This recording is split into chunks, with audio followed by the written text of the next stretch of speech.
नमस्कार आप सभी को क्लास 10th और 12th की हमारी इस सीरीज़ में आपका स्वागत है। आज हम डिस्कस करेंगे जो 12th क्लास का एग्ज़ाम हुआ है। आज क्लास 12th का मैथ्स का जो एग्ज़ाम हुआ है और ये चूँकि 8 मार्च को हुआ है और अलग अलग रीजन में अलग अलग सेट्स चूँकि आए होंगे, तो एक सेट हमारे पास है जिसका हम डिस्कशन करेंगे। इसके आंसर्स को हम डिस्कस करते हैं। ये सेट आप देख पा रहे होंगे 6571, तो यानी सेट 1 है 657 सीरीज़ का। तो इसके क्वेश्चंस को हम देखते हैं किस तरह के क्वेश्चंस आए हुए हैं और क्या इनके आंसर्स होने चाहिए, तो इसको हम डिस्कस करेंगे आज। तो ये पेपर आपने देख लिया होगा और अदरवाइज़ आपने अगर नहीं देखा है तो आप देखिए किस तरह से क्वेश्चंस इस बार बोर्ड एग्ज़ाम में पूछे गए हैं और क्या सॉल्यूशंस इनके हो सकते हैं, तो वो हम आज डिस्कस करेंगे। तो ये हमारा क्वेश्चन पेपर है और इसमें सबसे पहला क्वेश्चन हम अगर देखें, क्योंकि आपको ये तो पता है कि पूरे क्वेश्चन पेपर में हमारे पास सेक्शन ए में एमसीक्यूज़ हैं जो कि 1 से लेकर 18 तक के एमसीक्यूज़ हैं और 19 एंड 20 जो है वो एसर्शन रीजन के क्वेश्चंस हैं, ए एंड आर, और ये अब आपके डायरेक्ट एमसीक्यूज़ हैं। तो हम इन क्वेश्चंस को देखते हैं और समझते हैं कि किस तरह के क्वेश्चंस आए हुए हैं और क्या हमारा डिस्कशन मेरी बहुत सारी वीडियोस में इस तरह के क्वेश्चंस को, पुराने बोर्ड पेपर्स को डिस्कस किया है। बहुत सारे क्वेश्चन उसी में से यहाँ देख रहा हूँ मैं आए हुए हैं। अगर आपने उन क्वेश्चंस को ठीक से प्रैक्टिस किया होगा तो बड़ी आसानी से आप यहाँ पर क्वेश्चंस के आंसर दे पाए होंगे। तो आप देखिए आज का जो पहला क्वेश्चन है इस पेपर में, द गिवन ग्राफ इलिस्ट्रेट्स। ये जो ग्राफ एक दिया हुआ है यहाँ पे, अभी मेरी लास्ट वीडियो में ही मैंने सारे फंक्शंस के ग्राफ आपसे डिस्कस किए थे और कहा था कि एक ग्राफ आपसे ज़रूर पूछा जाता है, ये एमसीक्यूज़ में पूछा जाए या फिर आपको 2 मार्क्स का क्वेश्चन बनाने को ग्राफ आ जाए। तो यहाँ तो आपको ग्राफ बना के दे दिया है, आप देख पा रहे होंगे -π/2 से π/2 के ओपन इंटरवल में ये ग्राफ है। तो हमने जैसे डिस्कस किया था कि साइन का जो ग्राफ होता है इन्वर्स का, वो क्लोज इंटरवल में होता है और उसका चूँकि जो रेंज होता है, जो डोमेन होता है वो -1 से 1 होता है और रेंज जो है वो ये आपका प्रिंसिपल वैल्यू ब्रांच -π/2 से π/2 का क्लोज होता है। बट यहाँ पे ये तो इन्फिनिटी वाला ग्राफ है, तो यहाँ पे आप देखेंगे तो ये टेन इनवर्स का ग्राफ है जो कि ओपन इंटरवल -π/2 से π/2 में हमको दिख रहा है। इसकी जो प्रिंसिपल वैल्यू ब्रांच है वो हमको दिख रही है ओपन इंटरवल ऑफ -π/2 से π/2, और ये तो आपका आर होता है इसका, यानी जो डोमेन होता है वो पूरा आर होता है। तो ये ऑप्शन इसका करेक्ट ऑप्शन है। तो ये टेन इनवर्स का आपको ग्राफ मिला हुआ है यहाँ पे। ये बहुत सिंपल है समझना। इस तरह का ग्राफ अगर 0 से पाई के बीच में होता ओपन इंटरवल में तो कॉट का होता। ये आपका टेन इनवर्स का ग्राफ है। तो ये आपका फर्स्ट क्वेश्चन है। चलिए सेकंड क्वेश्चन का देखते हैं। सेकंड क्वेश्चन क्या पूछा गया है। सेकंड क्वेश्चन में हमें पूछा है डोमेन ऑफ फंक्शन। एक फंक्शन यहाँ पे गिवन है और फंक्शन को अगर आप ध्यान से देखेंगे तो इसमें एक कॉस इनवर्स एक्स है और एक साइन एक्स है। कॉस इनवर्स एक्स का हम जानते हैं कि जो डोमेन है वो -1 से 1 है, साइन का भी और कॉस का भी। साइन इनवर्स एक्स और कॉस इनवर्स एक्स जो है वो -1 से 1 के क्लोज इंटरवल में है और जो साइन एक्स है इसका आर होता है। अब चूंकि ये दोनों का कॉम्बिनेशन है फंक्शन का, तो इसमें जो भी हमें कॉमन मिलेगा यानी ये सी ऑप्शन इसका करेक्ट ऑप्शन हो जाएगा। तो सी ऑप्शन हमें इसका आंसर करना है, ठीक है, क्योंकि ये तो पूरा साइन एक्स है तो पूरा इसका आर होता है, लेकिन कॉस इनवर्स का यही है। तो इस कॉम्बिनेशन ऑफ दिस फंक्शन का कंपोजिशन का ये -1 से 1 ही होगा। तो ये सेकंड का आपका आंसर हो गया। चलिए देखते हैं नेक्स्ट क्वेश्चन क्या है। थर्ड क्वेश्चन हमारे सामने है। तो थर्ड क्वेश्चन को अगर आप ध्यान से देखेंगे तो क्या पूछा गया है, what is the total number of possible matrices of order 3/3। तो 3/3 की जब मैट्रिक्स है आपके पास तो बहुत सिंपल सा समझना है। इसके अंदर A11, A12, A13, A21, A22, A23, A31, A32, A33, यानी टोटल 9 एलिमेंट्स हैं और इन 9 प्लेसेस पे हर जगह आपके पास 2 एलिमेंट हैं। तो each place can be filled in 2 ways. तो 2 की पावर 9 जो भी आंसर होगा वही इसका आंसर हो जाएगा। 2 की पावर 9 इसमें मुझे दिख रहा है ये 512। तो 500 each place can be field either by √2 और √3। तो बी ऑप्शन इसका करेक्ट ऑप्शन होना चाहिए। तो ये थर्ड क्वेश्चन का आंसर है। आइए देखते हैं क्वेश्चन नंबर 4 क्या कह रहा है। क्वेश्चन नंबर 4 में बोला है द मैट्रिक्स ए, ये देखिए नॉन डायगोनल एलिमेंट्स 0 है तो ये एक तरह से डायगोनल मैट्रिक्स है, बट डायगोनल कोई ऑप्शन है क्या? नहीं है। डायगोनल नहीं है तो हम ये देखते हैं कि ये जो मैट्रिक्स हमारे पास √3 0 0, ये है 0 √2 0 और 0 0 √5। इसका ट्रांसपोज करके देखते हैं क्या होता है। रो को कॉलम बना देते हैं और कॉलम को रो, इस कॉलम को रो में लिख लेते हैं तो √3 0 0 हो जाएगा। इस कॉलम को फिर दूसरी रो में लिख लेते हैं तो 0 √2 0 हो जाएगा और इस कॉलम को लिख लेते हैं तो 0 0 √5 हो जाएगा। कोई चेंज आया क्या? नहीं। तो मैट्रिक्स जहाँ से शुरू की थी आपने ए का ट्रांसपोज किया और ए ही आ गया तो सिमेट्रिक मैट्रिक्स होगी। तो डी ऑप्शन आपका करेक्ट ऑप्शन है इसके लिए, क्वेश्चन नंबर 4 के लिए। आगे बढ़ते हैं, नेक्स्ट क्वेश्चन देखते हैं, क्वेश्चन नंबर 5। क्वेश्चन नंबर 5 अगर आप देखेंगे तो ये आपका क्वेश्चन नंबर 5 है और यहाँ पे A and B are two square matrices of each of order 3। A और बी जो है वो दोनों 3 ऑर्डर की मैट्रिक्स हैं, ये आपको बताया हुआ है। एंड डिटर्मिनेंट दिया दोनों का, ए का डिटर्मिनेंट है 3, बी का डिटर्मिनेंट है 5। तो पूछा है कि 2ab का डिटर्मिनेंट क्या होगा। तो बहुत ही सिंपल सा रूल है इसका कि ये 2 की पावर लेके आ जाएंगे आप, जितना ऑर्डर है यानी 2 की पावर 3 और फिर determinant of A into determinant of B कर देंगे। तो ये 8 है, डिटर्मिनेंट ऑफ ए 3 है और ये 5 है। तो 5 3 जा 15, 15 8 जा 120, 120 देख लीजिए आपका ऑप्शन। तो ऑप्शन बी इसका करेक्ट आंसर है। तो बी ऑप्शन इसका हो जाएगा क्वेश्चन नंबर 5। आगे बढ़ते हैं, क्वेश्चन नंबर 6 देखते हैं, 6 में क्या पूछा गया है।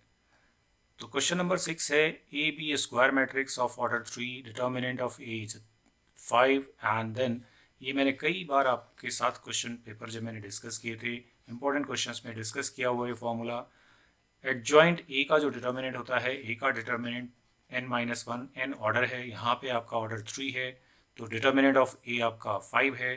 तो 5 की पावर 3 - 1, 5 का square that is 25 is the correct answer. 25 देखिए सी ऑप्शन इसका करेक्ट ऑप्शन है। बहुत ही सिंपल सा क्वेश्चन है, कई बार हम लोग इसको डिस्कस कर चुके हैं हमारे पुरानी वीडियोज़ में।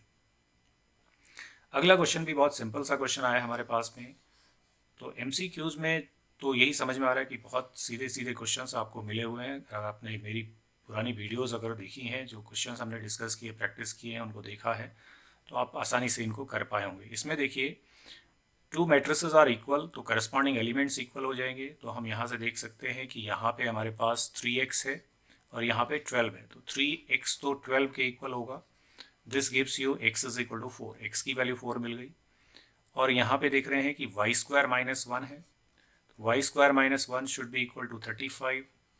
यहाँ से y स्क्वायर 36 हो जाएगा और y की जो वैल्यू है वो प्लस माइनस 6 हो जाएगी, यानी 2 वैल्यूज y की आपके पास हैं, एक 6 है और एक -6। अब आपसे पूछा क्या है, x minus y. x minus y जब आप करेंगे तो एक बार 4 - 6 करेंगे जो कि -2 आएगा, एक बार 4 - -6 करेंगे जो कि 10 आ जाएगा। तो -2 एंड 10 देखिए कहाँ पर है, बी ऑप्शन आपका करेक्ट ऑप्शन है। -2 and 10 are the values, are the value of, यानी this x minus Y is the value of, 2 values हमें देगा क्योंकि y की 2 वैल्यूज हैं। चलिए आगे बढ़ते हैं, नेक्स्ट क्वेश्चन देखते हैं, क्वेश्चन नंबर 8। ये भी बहुत सिंपल सा क्वेश्चन सीधा सीधा दे दिया है। कंटिन्यूस फंक्शन है तो 3 पे जब कंटिन्यूस होगा तो f3 क्या हो जाएगा। देखिए यहाँ पे सिंपल सा रूल है, ax plus b limit x tends to 3 is equal to f3।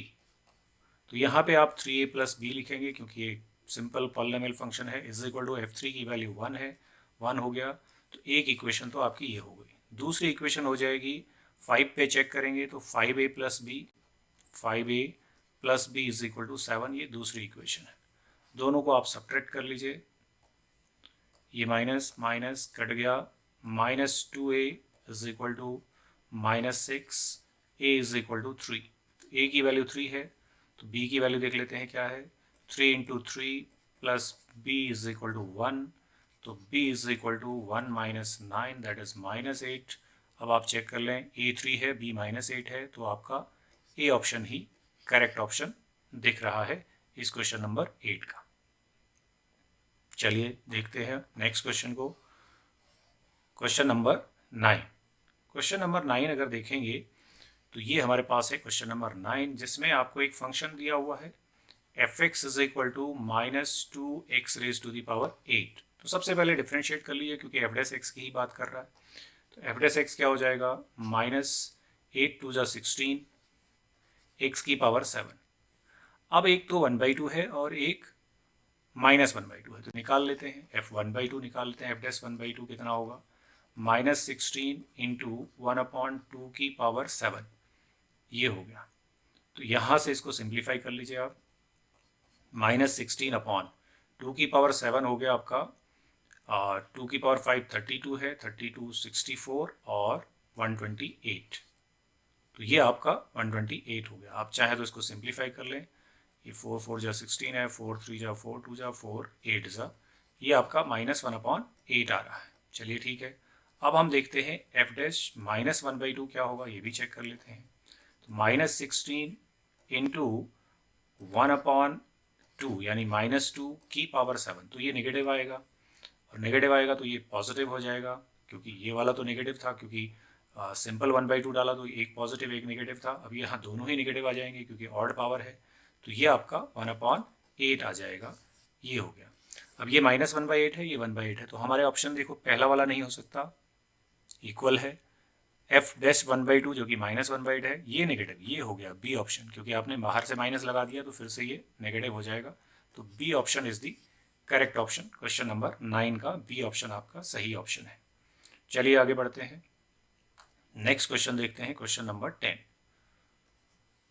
A spherical ball has a variable diameter. तो डायमीटर कितना है लिख लेते हैं, डायमीटर है 5/2 3x + 1, ये डायमीटर है। तो यानी रेडियस क्या हो जाएगा, 5/4 हाफ हो जाएगा, ये हो गया। The rate of change of volume with respect to, अब वॉल्यूम स्फेयर का क्या होता है, वॉल्यूम होता है 4/3 πr³, ये वॉल्यूम है स्फेयर का, स्फेरिकल बॉल है।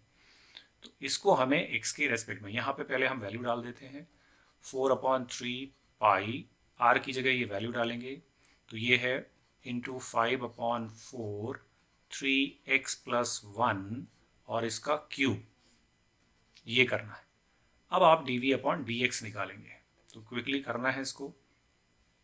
तो यहाँ से पहले कुछ नंबर्स हैं उनको बाहर लिख लीजिए, 4/3 है, पाई है, और 5 का क्यूब 125 है, और 4 का क्यूब जो है वो 64 है, इनटू इसको हमें डिफ्रेंशिएट करना है, किसको, 3x + 1 की पावर 3 को। तो 3 टाइम्स 3x + 1 का स्क्वायर इंटू 3x का करेंगे तो 3 हो जाएगा। इतनी चीज़ें इसमें आ गई हैं, ये ध्यान रखना है, थोड़ा सा ध्यान से करना है। 3 से 3 कैंसिल हो गया, 4 से ये 16 टाइम्स कैंसिल हो गया, इतना तो ये कैंसिल ही हो गया है। तो हमारे पास जो बचा है वो क्या है, लिख लेते हैं, ये 3 है, तो 125 इंटू 3 इंटू π/16 इंटू 3x + 1 का स्क्वायर, ये हमारे पास है।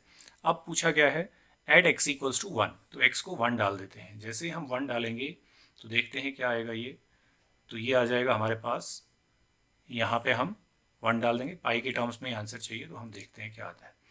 तो 125 इंटू 3 इंटू पाई इंटू, जैसे हमने यहाँ पे 1 डाला तो x को, तो 3 + 1 4, 4 का ये 16 आ गया हमारे पास, अपॉन 16, तो 16 आपका कट गया, 125 3 जा 375, देखिए कोई ऑप्शन है, yes, C option is the correct option, 375 pi, ये हमारा इस क्वेश्चन का आंसर है। इसमें थोड़ा सा काम था, थोड़ी सी कैलकुलेशन थी।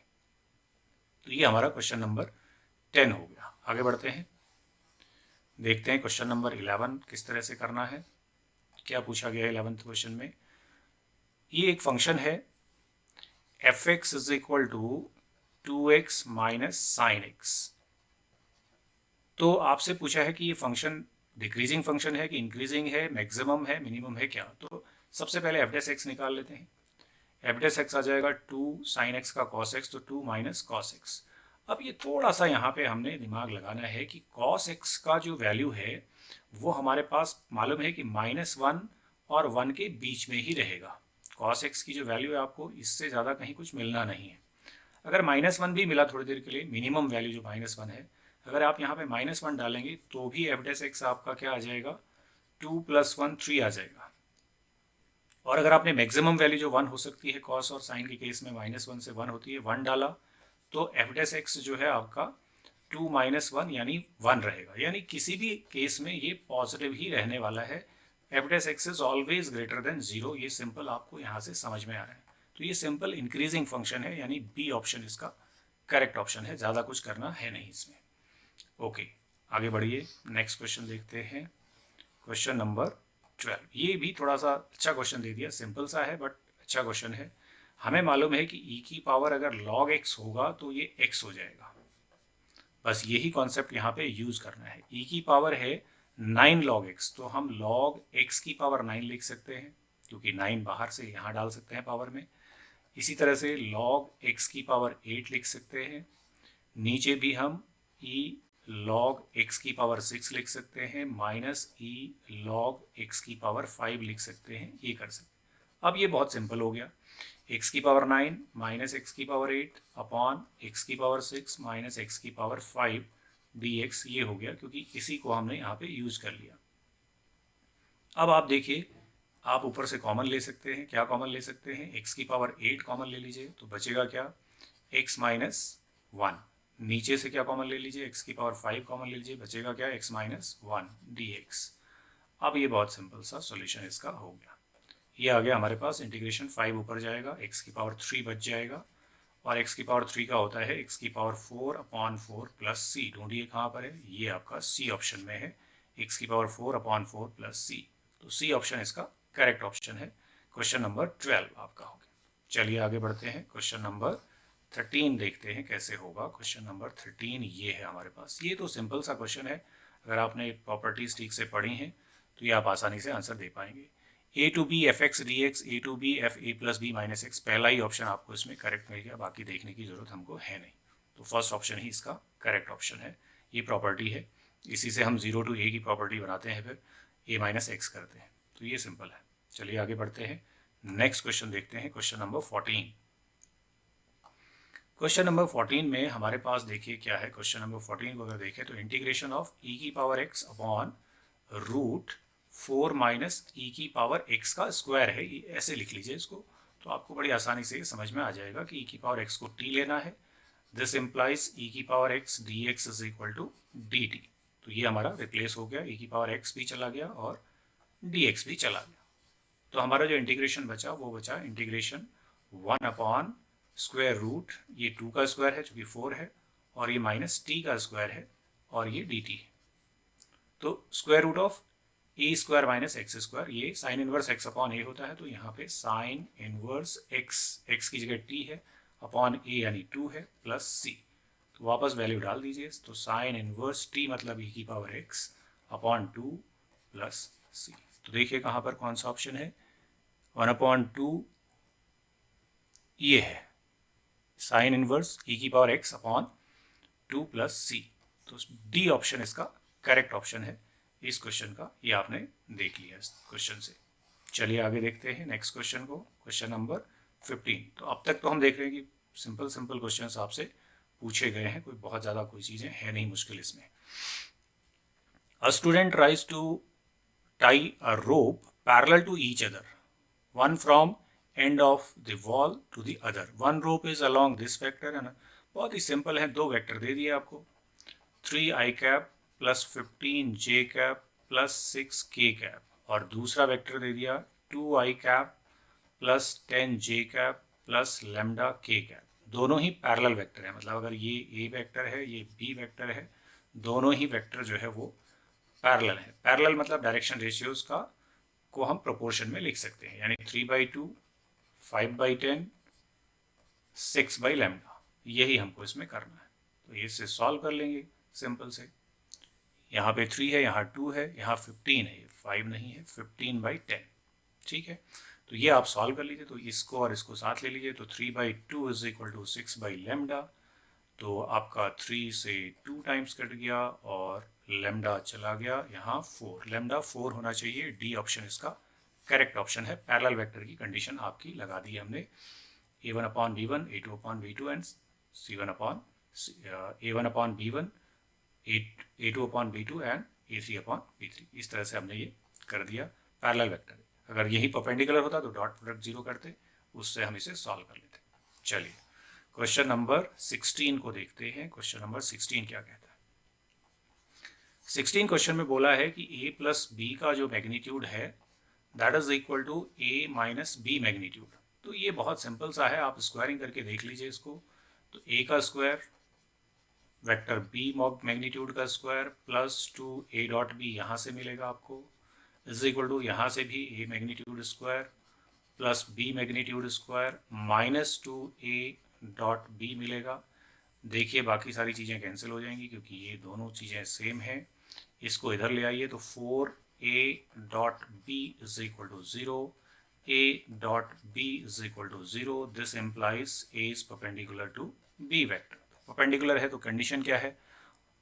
ऑर्थोगोनल। ऑर्थोगोनल का मतलब ही परपेंडिकुलर होता है, तो ए ऑप्शन इसका करेक्ट ऑप्शन है यहाँ से, क्योंकि पैरेलल है नहीं, कोलिनियर है नहीं, यूनिट वेक्टर है नहीं। तो ये सिंपल सा 16 का सॉल्यूशन ऐसे हमको देना है। चलिए देखते हैं 17 क्वेश्चन में क्या कहा गया है। 17 क्वेश्चन भी मैंने अभी मेरी पहले की वीडियो में हमने ऑब्जेक्टिव क्वेश्चंस डिस्कस किए थे, एमसीक्यूज। वहाँ पर ये क्वेश्चन डिस्कस किया हुआ है। इस तरह का क्वेश्चन अगर आता है तो कैसे करेंगे, देखिए यहाँ पे पी ए नॉट की कंडीशनल प्रोबेबिलिटी पूछी है, तो इसको 1 minus P A by B कर लीजिए आप, इसी के बराबर होगी। तो ये 1 माइनस और पी ए बाई बी मतलब कंडीशनल प्रोबेबिलिटी होती है P A intersection B divided by P B, जो इवेंट हो चुका। तो 1 माइनस वैल्यूज डाल दें, इंटरसेक्शन है 4/7, पी बी है 5/7, 7 से 7 कट गया, 1 माइनस 4/5 दैट इज 1/5। तो 1/5 देखिए कहीं है D option. D option is the correct option for this question. तो ये हमारा क्वेश्चन नंबर 17 हो गया। इस तरह से ये होना चाहिए। चलिए देखें नेक्स्ट क्वेश्चन क्या कह रहा है। क्वेश्चन नंबर 18 क्वेश्चन को डिस्कस करते हैं। Question number 18, a coin is tossed and a card is selected at random from the well shuffled pack of 52 playing cards. The probability of getting head, तो probability of getting head a coin is tossed में 1/2 होती है, ये पता है हमें। And a face card, face card होते हैं 12, तो फेस कार्ड की जो प्रोबेबिलिटी है हमें मालूम है कि फेस कार्ड अगर चाहिए तो 12/52 होगा, जो कि आप काटें तो 4 3 जा और 4 13 जा, तो 3/13 होता है। तो ये हेड आने की प्रोबेबिलिटी है, ये फेस कार्ड की प्रोबेबिलिटी है। और इन दोनों में आप देख रहे हैं कि ये तो इंडिपेंडेंट है, तो ये पूछ रहा है एंड बोल रहा है, तो simple P H and face card, तो मतलब P H into P face card, simple multiply हो जाएंगे इंडिपेंडेंट इवेंट की तरह। तो 1/2 3/13, तो ये 3/26 कोई ऑप्शन है हमारे पास, B option is the correct option. तो ये आपके 18 एमसीक्यूज जो है इस तरह से क्विकली सॉल्व हो गए, और आपने देखा किस तरह से सिंपल क्वेश्चन हमसे पूछे गए हैं। अब हम देखते हैं एसर्शन रीजन में हमारे पास क्या पूछा गया है। ये एसर्शन रीजन के क्वेश्चन है। तो एसर्शन रीजन में पहला अगर आप देखें तो एफ एक्स जो है एक्स साइन एक्स, ये कुछ ऐसा दिया हुआ है। फंक्शन है f x is equal to x sine 1/x is continuous at x equals to 0। X 0 पे कंटिन्यूस है कह रहा है। तो ऑफकोर्स अगर एक्स नॉट इक्वल टू 0 है, ये है, तो L H L R H L हम यहीं से देखेंगे लेफ्ट हैंड लिमिट। तो 0 पे जब हम चेक करेंगे तो ये कुछ भी हो, चूंकि x 0 की तरफ टेंड कर रहा है तो ये वैल्यू 0 ही हो जाएगी। तो यानी यहाँ पे एल एच एल और R H L left hand limit और राइट हैंड लिमिट दोनों ही 0 की तरफ टेंड करेंगी, और चूंकि f0 भी 0 ही है इसलिए ये फंक्शन कंटिन्यूस है। तो ये स्टेटमेंट तो ट्रू है। When x tends to 0, sin 1/x is a finite value between -1 to 1। तो ये है तो ठीक, क्योंकि ये साइन एक्स की वैल्यू, साइन का कोई भी एंगल होगा तो -1 और 1 के बीच में ही रहेगा, साइन 1/x हो या साइन कुछ भी हो। साइन का जो आप समझ लीजिए कि डोमेन तो r है, लेकिन उसका रेंज तो -1 से 1 ही है। तो ये स्टेटमेंट भी ट्रू है, बट ये इसको नहीं एक्सप्लेन कर रहा है। तो इसमें हमारे पास जो ऑप्शन है both are true but reason is not correct explanation, तो बी ऑप्शन इसका होना चाहिए।